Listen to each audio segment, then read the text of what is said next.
So hello everyone, welcome to my channel CS Legal World, and today we are doing chapter number 3, which is board effectiveness of GRM CE. This video is specifically for CS professional. Let's get started.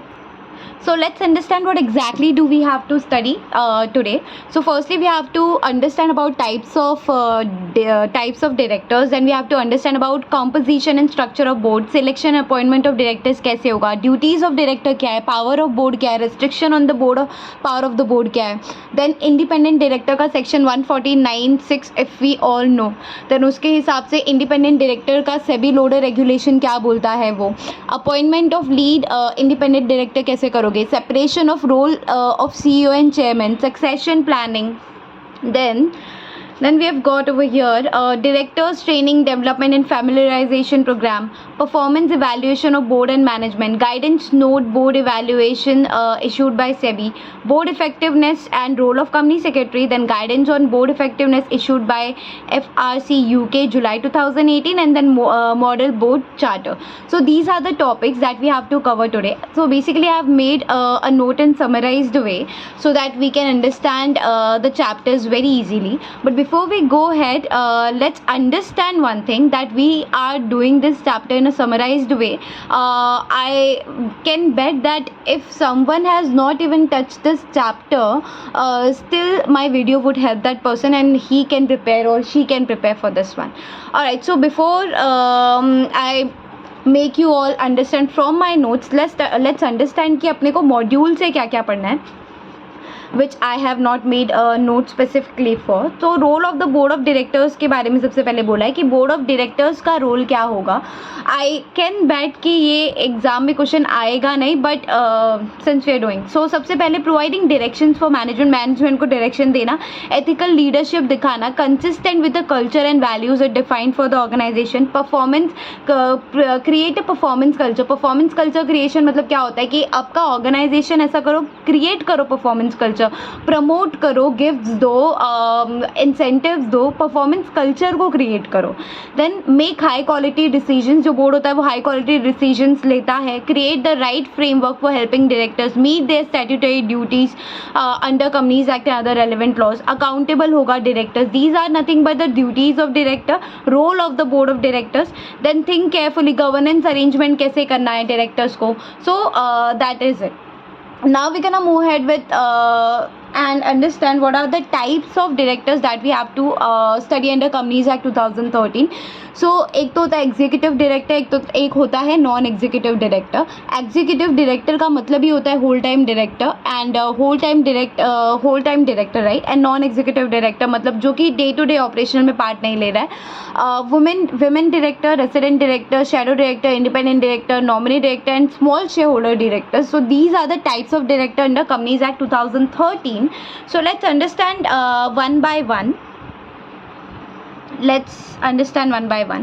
So सबसे पहले executive director के बारे में क्या बोला है देखना. तो एग्जीक्यूटिव डायरेक्टर के बारे में कहा है कि एग्जीक्यूटिव डायरेक्टर जो है वो मेंबर भी है बोर्ड का, and also day to day activities के लिए रिस्पॉन्सिबल है. बेसिकली जो अपना एग्जीक्यूटिव डायरेक्टर है, he performs operational and strategic business function such as, वो मैनेज करता है लोगों को, पीपल को, looking after assets, timely discharge of the payment obligation, hiring and firing मतलब हायर करना है किसको, रिटेन करना है एम्प्लॉयज़ को. तो these are the work that is been done by अपना एग्जीक्यूटिव डायरेक्टर. एम्प्लॉयड होता है फर्स्ट ऑफ ऑल, इसको सैलरी मिलती है, ठीक है. Employed by the company, protected by the employment law, जो एम्प्लॉयमेंट लॉज बनाए उसके थ्रू हमने किसको प्रोटेक्ट किया बेटा, होल टाइम डायरेक्टर्स को प्रोटेक्ट करने की कोशिश की है यहाँ पर. उसके बाद देखना क्या कह रहा है ये. I hope this is visible to you all. उसके बाद देखना क्या कह रहा है कि होल टाइम डायरेक्टर जो होता है, पीछे दिया था कि कंपनी रूल्स के हिसाब से that executive director means a whole time director. Whole time director जो होता है कि होल टाइम एम्प्लॉयमेंट में पार्ट लेता है. नाउ एमडी के बारे में ये कहा है that MD is generally entrusted with substantial power of management of the affairs of the company. entrusted with substantial powers of management of the affairs of the company. I think this is non-explanatory. Non-executive director कौन होता है? तो basically non-executive director employee नहीं होता, उसको salary नहीं मिलती, उसको sitting fees मिलती है. First of all, this point has to be clear. Then not in employment of the company, we did that. Day-to-day implementation of the company policy में वो participate नहीं करता. Professional expertise देता है. He may or may not be an independent director. उसके बाद बोला है person who is in satisfying a person who is not satisfying conditions of definition of ED shall be considered as NED. जो भाई ED नहीं बन रहा, executive director नहीं बन रहा, तो he can be considered as NED, right? उसके बाद बोला है shadow director. Shadow director is very important. Now understand one thing here. Shadow director मैंने कहा Ratan Tata is a shadow director. क्यों शेडो डायरेक्टर है रतन टाटा? क्योंकि basically is not formally appointed as director but with whose direction और instruction the directors of the company are accustom to act. Exclude advice and professional capacity. कोई C S दे रहा है तो नहीं, but कोई अब रतन टाटा जो है वो basically director as a director participate नहीं करता वो डे टू डे ऑपरेशंस में, ठीक है. लेकिन अगेन वो जो डिसीजंस होते हैं उसमें भी वो पार्टिसिपेट या मीटिंग में नहीं बैठता है वो Ratan Tata. If you see his bio now तो यू कैन अंडरस्टैंड कि right now he is not sitting at the meetings and anything like that. Of course he is aged.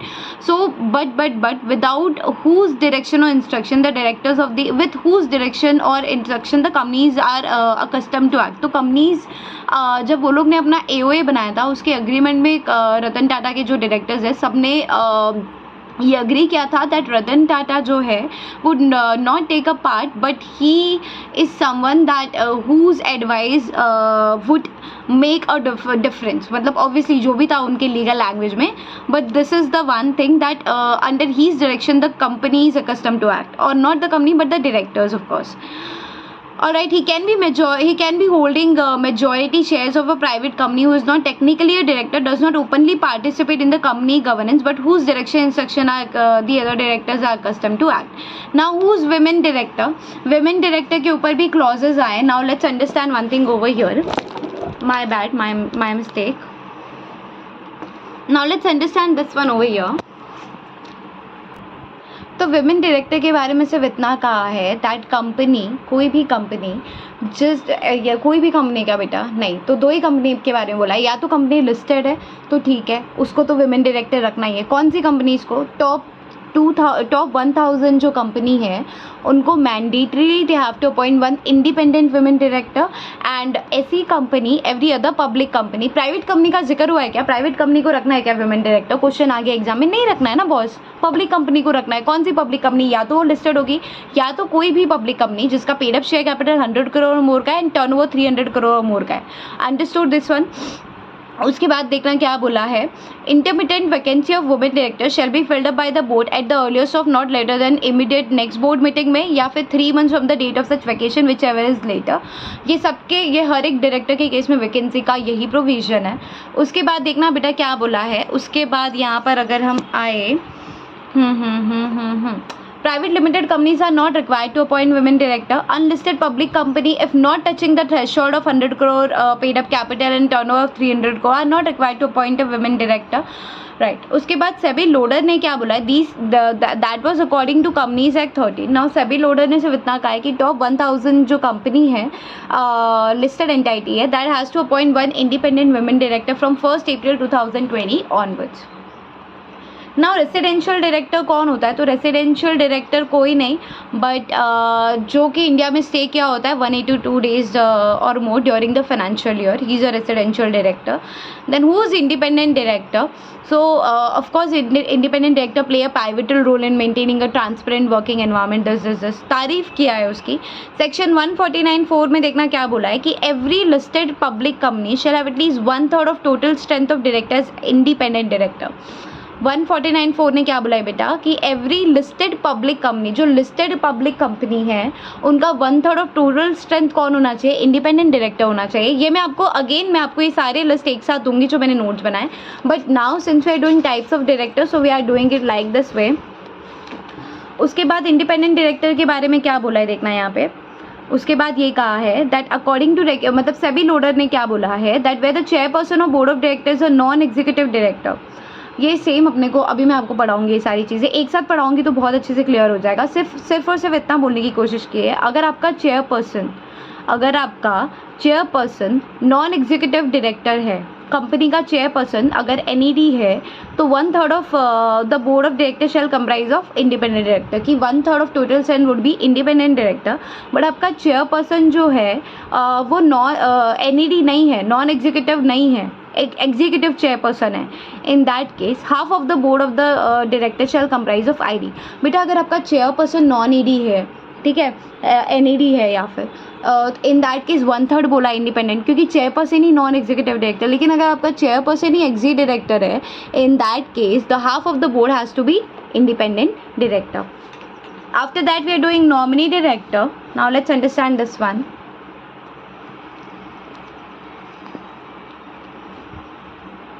Nominee director is who is nominee director? So director nominated by any financial institution, that's nominee director according to section 149(7). SEBI regulation के हिसाब से SEBI regulation जो है 16(1)(b), this is for independent director. तो ये specifically exclude करता है nominee directors को from being considered as independent director. Then who's small shareholder? So every listed public company have one director elected by, अच्छा ये compulsory है क्या small share holder director रखना? नहीं, इट्स ऑप्शनल। एंड जो भी लिस्टेड कंपनी है या जो भी एवरी लिस्टेड पब्लिक कंपनी में हैव वन डायरेक्टर। तो बेटा एक और चीज़ बताना, ये जो स्मॉल शेयर होल्डर का कंसेप्ट है, क्या ना private company keep small share holder? नहीं। तो ये कंपनीज एक्ट 2013 ने ऑब्लिगेशन डाला है, किस पे डाला है? एवरी लिस्टेड कंपनी पे, that you can have one director elected as small share holder. Small shareholders कौन होते हैं? जिनका small shareholders holding a value, holding shares of nominal value. कौन सा वैल्यू? तो face value, not more than 20,000 rupees और such other sum as may be prescribed. तो basically जिसका नॉमिनल वैल्यू की बात की कि ऐसे शेयर होल्डर्स जिनका नॉमिनल वैल्यू एग्रीगेट में 20,000 मिला के हो रहा है, they want to form make a small shareholder director, they can make a small shareholder director provided। कैसे वो लोग कर सकते हैं? तो अपॉन नोटिस कौन कौन दे सकता है? तो या तो 1000 मेंबर्स होंगे या तो 1/10 ऑफ टोटल स्ट्रेंथ। मतलब ये let's say which ever is more बोला है, लेस बोला है, विच एवर इज लोअर होगा, I guess lower, right. Have a small, so let's say company में 5 लाख मेंबर्स है, ठीक है। 1/10 ऑफ टोटल स्ट्रेंथ 5 लाख का हो गया 50,000। 1/10 ऑफ टोटल स्ट्रेंथ 5 लाख का हो गया 50,000, राइट। अब 50,000 मेंबर को ले लो आप, 50,000 मेंबर नोटिस देंगे, या तो 1,000 मेंबर नोटिस देंगे तो भी चलेगा, तो 1,000 मेंबर नोटिस देंगे तो भी चलेगा, विच एवर इज लोअर बोला है। Alright, again shareholders directors appointment is optional. Small shareholders director appointment is optional. Now this one you see composition and structure of board. I have made the note for it for this one in a comprised way. So let's do it from my notes itself. It's a lot of thing over here. So I'll show you from my notes. So now let's understand. सबसे पहले directors किसको बोलते हैं, board of directors किसको बोलते हैं और directors किसको बोलते हैं। तो बोर्ड ऑफ डायरेक्टर के बारे में बोला है, सेक्शन 210 ऑफ कंपनीज एक्ट बोल रहा है collective body of directors, collective body of directors of the company या board of director, and director जो कि अपॉइंटेड होता है to the board of the company, that's director. ना composition and structure of the board में क्या बोला है देखना, कंपनीज एक्ट 13 क्या बोल रहा है, सेबी लोडर रेगुलेशन 15, क्योंकि ऐसे भी हो सकता है composition and structure of the board आपको कंपनीज एक्ट के हिसाब से पूछते हैं एग्जाम में, इसलिए मैंने सेग्रीगेट करके लिखा है, एंड देन सेबी लोडर के हिसाब से भी पूछ सकते हैं। नाउ सेक्शन 149(1) ये बहुत इजी है, कंपोजिशन और बोर्ड ऑफ डायरेक्टर के बारे में सिंपल से इतना बोला है कि पब्लिक कंपनी है 3 डायरेक्टर रख लो, प्राइवेट कंपनी है 2 डायरेक्टर रख लो, मिनिमम इतने होने चाहिए, ओपीसी है तो मिनिमम 1 डायरेक्टर होना चाहिए, मैक्सिमम आपकी कंपनी में 15 डायरेक्टर हो सकता है, 15 से ज़्यादा चाहिए एसआर पास कर लो, अलाउड कर देंगे।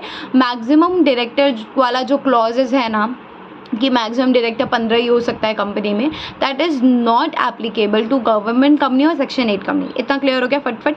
Now size of the board SEBI LODR के हिसाब से क्या बोला है, रेगुलेशन 17(1) ने क्या बोल रहा है, that beauty shall have optimum combination of ED, non ED and 1 women director. तो बोर्ड ऑफ डायरेक्टर्स कैसा होना चाहिए, बोर्ड ऑफ डायरेक्टर्स कैसा होना चाहिए सेबी लोडर के हिसाब से, तो ऑप्टिमम कॉम्बिनेशन ऑफ किसका होना चाहिए बेटा, एक तो एग्जीक्यूटिव डायरेक्टर का होना चाहिए, नॉन एग्जीक्यूटिव डायरेक्टर का होना चाहिए एंड विमेन डायरेक्टर, तीनों का मिक्सचर रख लो आप, कोई प्रॉब्लम प्रॉब्लम नहीं है। And not less than 50% of board shall comprise of non executive director, कि कम से कम 50% तो आपका जो बोर्ड है वो नॉन एग्जीक्यूटिव डायरेक्टर होना ही होना चाहिए। किसने बोला? ये सेबी लोडर ने कहा है। साइज ऑफ द बोर्ड में क्या देखा हमने कि ऑप्टिमम कॉम्बिनेशन चाहिए और कम से कम 50% तो नॉन एग्जीक्यूटिव डायरेक्टर होना चाहिए आपके बोर्ड में। ये कंपोजिशन बताए सेबी लोडर के हिसाब से कि जब आप बोर्ड बोल रहे हो ना, सेबी लोडर के हिसाब से आप बोर्ड बोल रहे हो यार, कंपनी आप बोर्ड ऑफ डायरेक्टर्स को डिसाइड करना चाहते हो क्या होना चाहिए बोर्ड। तो जब आप पब्लिक कंपनी की बात ही करते हो ना, तो ऑप्टिमम कॉम्बिनेशन होना चाहिए किसका? ईडी का, एनईडी का एंड विमेन डायरेक्टर का। और ये जो आपका बोर्ड है ना, इसमें से 50% जो पर्सन होंगे वो नॉन एग्जीक्यूटिव डायरेक्टर होने चाहिए। Now from 1 April 2020 top 1000 listed entity जो है उसमें 1 इंडिपेंडेंट वुमेन डायरेक्टर होना चाहिए। एंड सेक्शन 17(1)(c) के हिसाब से from April 2020 top 2000 listed entity जो है ना, वो उसमें comprise of not less then 6 directors top. अच्छा, अब इसका क्या मतलब हुआ? इसका क्या मतलब हुआ देखना, ये वाला देखना, 17(1)(c) देखना। ये क्या बोल रहा है? ये क्या बोलने की कोशिश कर रहा है? जो टॉप 2000 लिस्टेड एंटाइटी है फ्रॉम 1 अप्रैल 2020 से comprise of not less then 6 directors, मतलब जो टॉप 2000 की कंपनी है, लिस्टेड एंटाइटी है, टॉप 2000 लिस्टेड एंटाइटीज़ जो है उनका मिनिमम डायरेक्टर कितना होगा? तो 6 डायरेक्टर्स होगा। उनके केस में मिनिमम डायरेक्टर्स 3 डायरेक्टर्स नहीं होगा, उनके केस में मिनिमम डायरेक्टर्स कितना होगा बेटा? 6 डायरेक्टर्स होगा।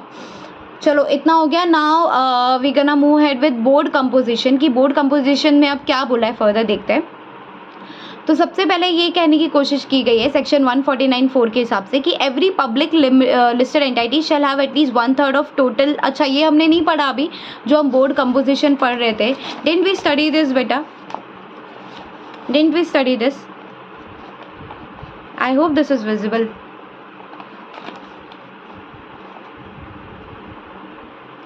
149(4) में क्या बोला है? That every public listed entity shall have at least 1/3 of total number of directors as independent director. Every public listed entity shall have, so every public listed entity shall have at least 1/3 of total number of directors independent director। Companies act क्या बोल रहा है? Companies act क्या बोल रहा है? Companies act क्या बोलने की कोशिश कर रहा है कि सारी की सारी पब्लिक कंपनी लिस्टेड एंटाइटी है ना, जो लिस्टेड होना चाहिए बेटा। अगेन यहाँ पे लिस्टेड कंपनी की बात की गई है, ठीक है। तो जो भी पब्लिक लिस्टेड कंपनी है उनमें तो 1/3 of total number of directors independent director होंगे। सेंट्रल गवर्नमेंट प्रिस्क्राइब कर सकता है minimum number of independent director for particular class of company. ये चीज़ें कही गई है। फिर उसके बाद ये कहा है कि ये क्लॉज जो है ना कि 1/3 of total strength has to be independent director for the listed company. This is not applicable to government company and IFSC public company again. उसके बाद है rule 4 of appointment and qualification of directors rules 2014 prescribe following classes of companies to have at least 2 IDs। So first you have to understand one thing that we are talking about Companies Act here and इस side अपना है SEBI LODR के हिसाब से। तो companies act के हिसाब से बेटा कंपोजिशन ऑफ बोर्ड में हमने क्या देखा अभी तक के? सबसे पहले तो वो 3-2-1 डायरेक्टर वाला देखा। फिर आप मैक्सिमम 15 डायरेक्टर रख सकते हो, 15 से ज़्यादा रखना है रख लो, SR पास करना पड़ेगा, वो देखा। उसके बाद हमने देखा सेक्शन 149(4) के हिसाब से, उसके बाद हमने देखा सेक्शन 149(4) के हिसाब से कंपनीज एक्ट में कि जो भी लिस्टेड कंपनी है उनमें एटलीस्ट 1/3 ऑफ टोटल स्ट्रेंथ जो है वो ID होना पड़ेगा, इंडिपेंडेंट डायरेक्टर होना पड़ेगा। सेंट्रल गवर्नमेंट जो है they can prescribe different class of companies के लिए डिफरेंट स्ट्रक्चर। उसके बाद बोला है कि ये जो 1/3 ऑफ टोटल स्ट्रेंथ जो है वो इंडिपेंडेंट डायरेक्टर होना चाहिए। This clause is not applicable to government company and IFSC public company. Alright, उसकी बात अब हम ये देख रहे हैं कि लिस्टेड कंपनी की बात तो हो गई बेटा, लिस्टेड कंपनी की बात तो हो गई। अब ऐसी कंपनी जो है जिसका पेड अप शेयर कैपिटल इतना है, टर्नओवर इतना है, एग्रीगेट लोन डिबेंचर या फिर डिपॉजिट इतना है, एक्सीड करता है इतने से, तो उनको क्या करना है? उनको भी करना पड़ेगा क्या?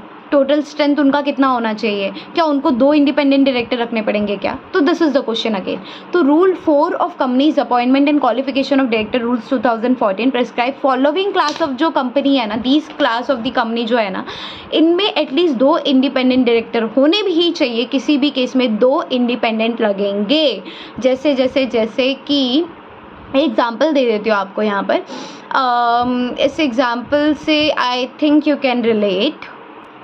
सो बेसिकली वी ऑल नो कि हर एक इंडिपेंडेंट डायरेक्टर बेस में अलग है, सेबी लोडर में अलग है।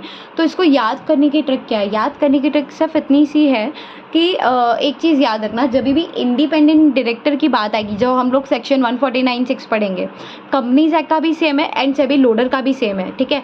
प्रोवाइडेड कि क्या डिफरेंस है, अगर उतना पता चल गया तो हम लोग उसको ईजिली कोरिलेट कर पाएंगे। अब ये जो 1/3 ऑफ टोटल स्ट्रेंथ वाला है वो सेबी लोडर में भी है कि 1/3 of the board shall be ID. अगर लिस्टेड एंटाइटी ऐसा है तो half of the board shall be ID. Listed entity का प्रमोटर ऐसा है तो half of the board shall be ID and blah blah. But 2 independent director होने चाहिए, ये लोडर में तो नहीं है, ठीक है। तो ये जो 2 इंडिपेंडेंट डायरेक्टर होने चाहिए, ये सिर्फ कंपनीज एक्ट में है कि 2 इंडिपेंडेंट तो डायरेक्टर होने चाहिए अगर आपकी कंपनी ये है तो क्या क्या है? अगर आपकी पब्लिक कंपनी है, unlisted of course, having paid up share capital 10 crore rupees और मोर है, टर्न ओवर 100 करोड़ रुपीज़ और मोर है and aggregate outstanding loan 50 crore rupees से एक्सीड कर रहा है, इन दैट केस आपको 2 इंडिपेंडेंट डायरेक्टर आपकी कंपनी में होने चाहिए। However following unlisted public company not required to appoint independent director. तो कौन सी है वो? Joint venture, wholly owned subsidiary and dormant company. इनको क्या नहीं करना है बेटा, इनको they are not required to appoint independent director. तो अगर मैं कंपनीज एक्ट का आपको समअप करूँ तो कंपनीज एक्ट में हमने क्या क्या पढ़ा देखना।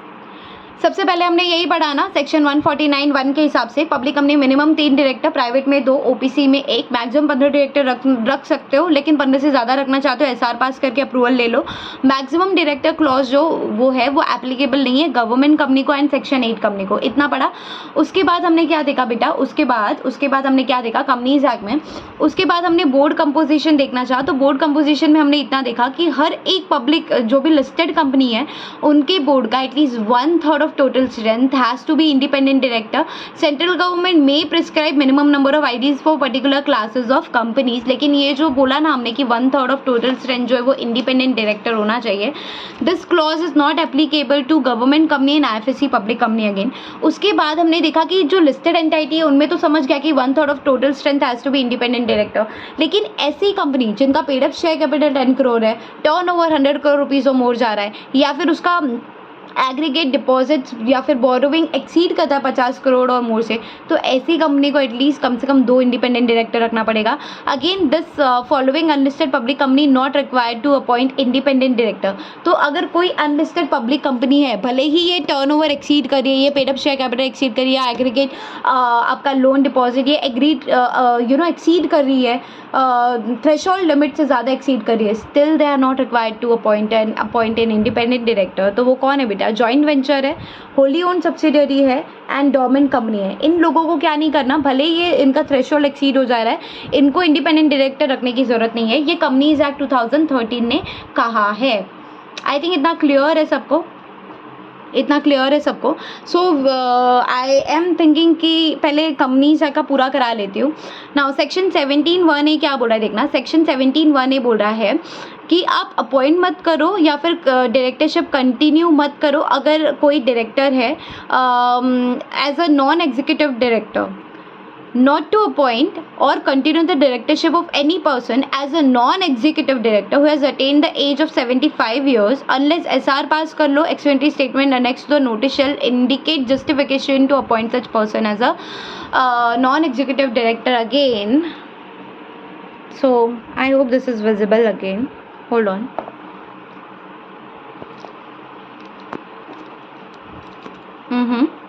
ये बहुत इंपॉर्टेंट पॉइंट है, देखना और समझने की कोशिश करना। यहाँ पर देखना क्या बोलने की कोशिश कर रहा है, नॉट टू अपॉइंट, आप अपॉइंट मत करो और कंटिन्यू मत, अगर आप ऑलरेडी डायरेक्टर हो तो कंटिन्यू मत करो directorship of any person as a non executive director. Executive director बोला क्या? नहीं, they are talking about non executive director. 75 years से ज़्यादा नहीं हो सकता या फिर कंटिन्यू नहीं कर सकता अगर वो ऑलरेडी ऑर्गेनाइजेशन में है। तो अगर उसने ऑलरेडी 75 ईयर्स का एज अटेन कर लिया है, अनलेस आप SR पास करके कर सकते हो। Executive statement annex to the notice, notice के साथ आप जो एक्सक्यूटिव स्टेटमेंट दोगे आपको जस्टिफिकेशन देना है कि आप इस पर्सन को क्यों अपॉइंट कर रहे हो।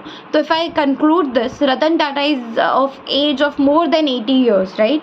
तो अब now of course he has attend the age of 75 years, still if he is acting as a non executive director, तो नोटिस दो आप, और नोटिस के साथ आप जो एक्सपेंडिचर स्टेटमेंट दे रहे हो एसआर पास करने के लिए, क्या वो कर सकता है क्या? 75 ईयर्स का हो गया, still we want him as a director, और या of course as a director, क्या वो कर सकता है? ऑफ कोर्स ही कर सकता है।